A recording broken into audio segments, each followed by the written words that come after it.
Olá, bem-vindos ao programa Professor Menino Responde. Eu sou advogado, professor de Direito, e estou aqui sempre com um tema interessante para você. E hoje nós estamos aqui com o Onibaldo Oliveira da Silva. Ele é especializado em serviços funerários no estado do Rio Grande do Sul, também trabalha em vários segmentos, com planos, com atendimento também a famílias, tem uma larga experiência nessa área. E aí é um assunto delicado, mas que a gente quer levar para a população essa informação para saber como proceder numa hora dessa, num momento tão difícil, quando se perde um ente querido, né? Então eu vou começar perguntando aqui para o Onibaldo, como é que funciona esses serviços funerários, eles têm alguma regulamentação? Como é que funciona isso? Existe uma regulamentação municipal, onde cada órgão de cada município tem a sua legislação. Perfeito, perfeito. Eu, inclusive, já fui presidente, né, da licitação que regulamentou os serviços funerários em Brasília, né? A concessão dos serviços públicos, porque é um serviço público, né?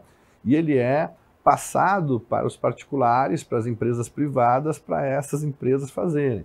E na época, faz bastante tempo atrás, eu presidi essa licitação e nós habilitamos várias empresas funerárias para fazer esse trabalho em Brasília, porque ainda não tinha, né, sido feita essa regulamentação, né? E aí a importância, né, de um serviço dessa natureza, né, ser uma coisa regulamentada, para dar segurança para as pessoas, né? E, Onibaldo, uma pergunta: quem é que fiscaliza o serviço nessas funerárias? Como é que é feita essa fiscalização? As casas funerárias, elas têm cada uma tem a sua,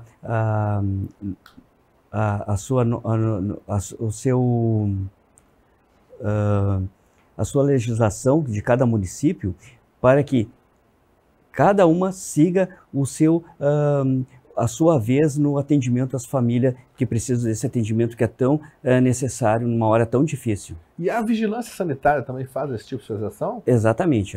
Ela está junto também com o órgão competente de cada município a fazer essa fiscalização. Perfeito.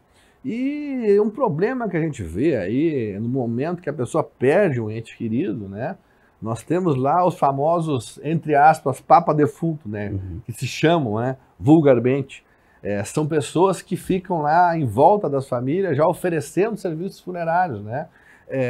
Querendo vender caixão, querendo vender, enfim, o velório, coisas assim nos hospitais, né? Então isso, eu já ouvi também denúncias, né, nesse ponto. Fala pra gente como é que funciona esse trabalho aí dessas pessoas que fazem isso irregularmente. Olha, professor, é assim, ó, é algo muito delicado e muito, a família, inclusive, que perdeu o seu ente querido, é muito constrangedor saber que tem uma pessoa ali querendo vender um serviço, um atendimento para essa pessoa que muitas vezes pegou de surpresa a perda de um ente querido, sabe? Então, assim, ó, é extremamente assim, ó, o município não permite que existam hoje, tá? Nos dias de hoje, esse tipo que muitas vezes falavam, papa defunto. Hoje é banido de cada município, tá? Não fazer esse tipo de abordagem em frente tanto de hospitais como os de necrotério e muito mais. É muito delicado essa parte aí. Sim, porque essas pessoas vão atrás de uma comissão, né? Ele vai lá, Exatamente. faz a intermediação, leva para um lugar e ganha uma comissão, né? E aborda uma pessoa num momento difícil, um momento delicado, lá psicologicamente, que ela está fragilizada, eu diria. Eu já perdi um ente querido, né? E eu sei que é um momento que psicologicamente a gente fica abalado, a gente nem pensa direito naqueles dias, né? Você fica meio abalado. E muitas vezes fragilizado, né? E às vezes a gente pode ser enganado até por pessoas que vendem serviços muito acima do mercado, né? E que aplicam até golpes, enfim, nas pessoas, né? E aí eu quero perguntar para o Onibaldo aqui, como é que a pessoa pode ter segurança na aquisição desses serviços funerários, né? Como é que ela pode ter certeza que ela está comprando algo dentro das normas regulares, né? Explica para a gente. Olha, professor, assim, ó, Existe a confiança de cada família, tá? Procurar a sua casa funerária que mais, que tenha já, porque dificilmente alguém da família não passou por uma situação dessa, uma situação de perda de um familiar, de um ente querido. Então, assim, ó, é muito delicado porque nessa hora se perde tudo, se perde o chão, se perde todo o sentido de e agora o que eu faço? Então, há um auxílio, tá? Que cada casa funerária tem o seu próprio atendimento diferenciado, tá? E aonde vai fazer o melhor atendimento possível. Então, sempre tem que tomar esse cuidado. Por isso que hoje em dia se faz muito planos assistenciais de funerário. Então, assim, tanto de cremação como sepultamento. Porque a pessoa já deixa preparado uma situação que é inevitável, né? E que um dia vai precisar. Então a pessoa já compra antecipadamente algo que no momento que mais precisa, tem aquele acolhimento da empresa contratada. Eu vejo que assim, eu quando perdi um ente querido, eu tive um amigo que me ajudou e me acompanhou, né? Porque eu estava realmente assim meio fora de mim, né? E aí você fica fragilizado. Então, pelo que o senhor disse, então tem que se procurar uma funerária credenciada, uma empresa oficialmente credenciada, para você ter segurança, né, daquele serviço. Não comprar de qualquer um na rua, né, que te procura, né? Procurar uma empresa, uma funerária credenciada com os serviços para você ter segurança, né? E realmente a questão da aquisição ali é complicado, né? Porque se você está no momento fragilizado, uma pessoa às vezes te oferece uma coisa muito acima do mercado e você não está raciocinando direito, né? Então eu pergunto, quais são os tipos de serviços que as pessoas podem ter, contratar nas funerárias, tanto antes, né, do fato, né, como você está falando dos planos funerários, eu quero que você explique como é que funciona, e também como é que funciona quando acontece e a pessoa não tem um plano, né, quais serviços que ela pode contratar, né?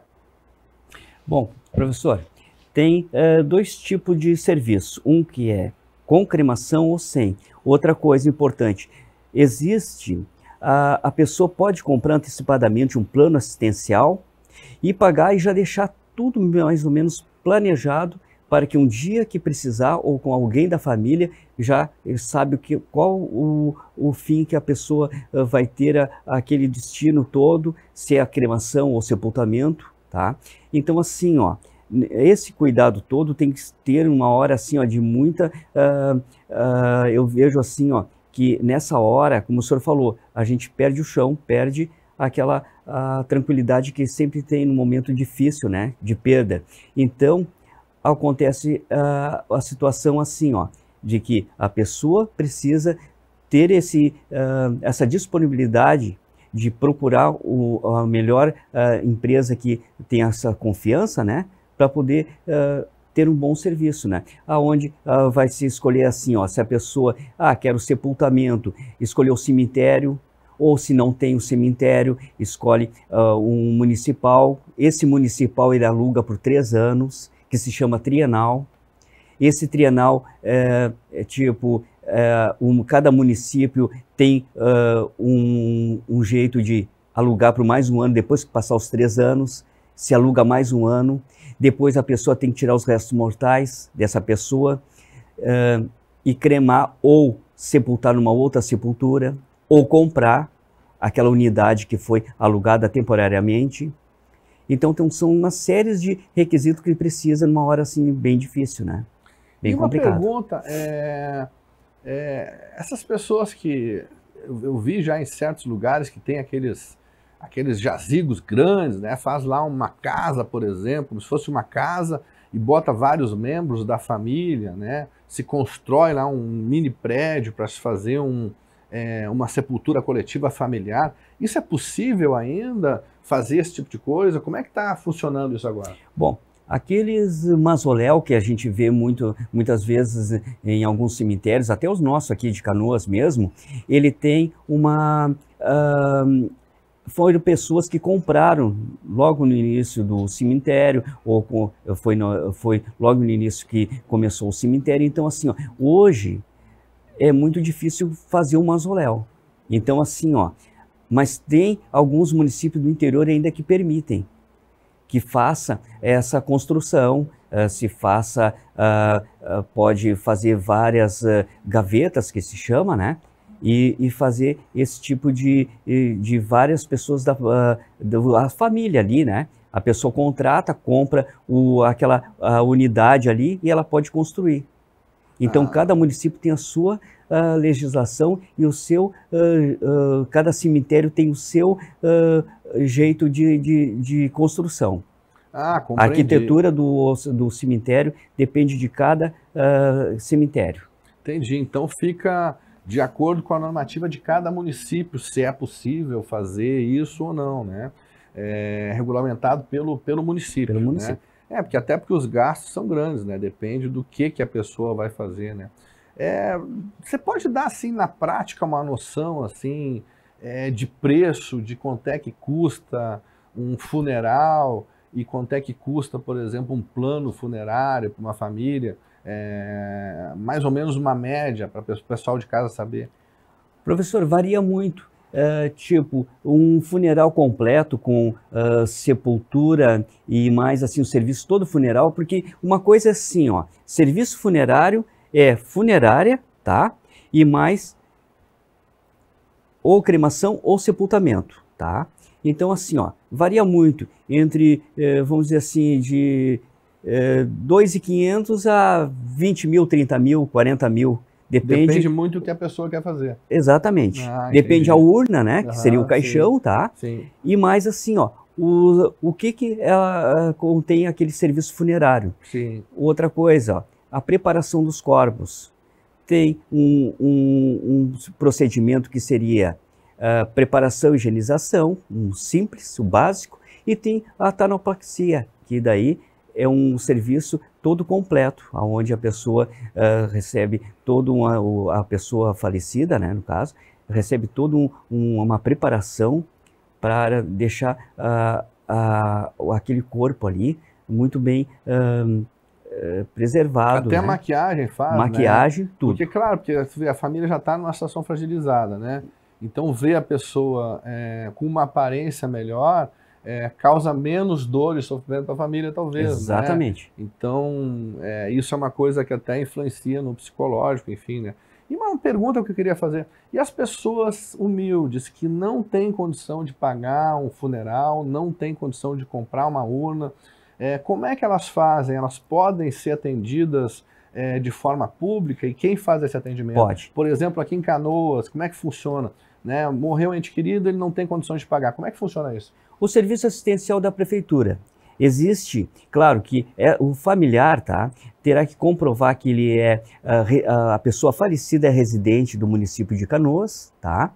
Outra coisa, a família, provavelmente a pessoa que pediu o atendimento terá que comprovar que terá que ter uma renda tipo menos que 2 salários mínimos, tá?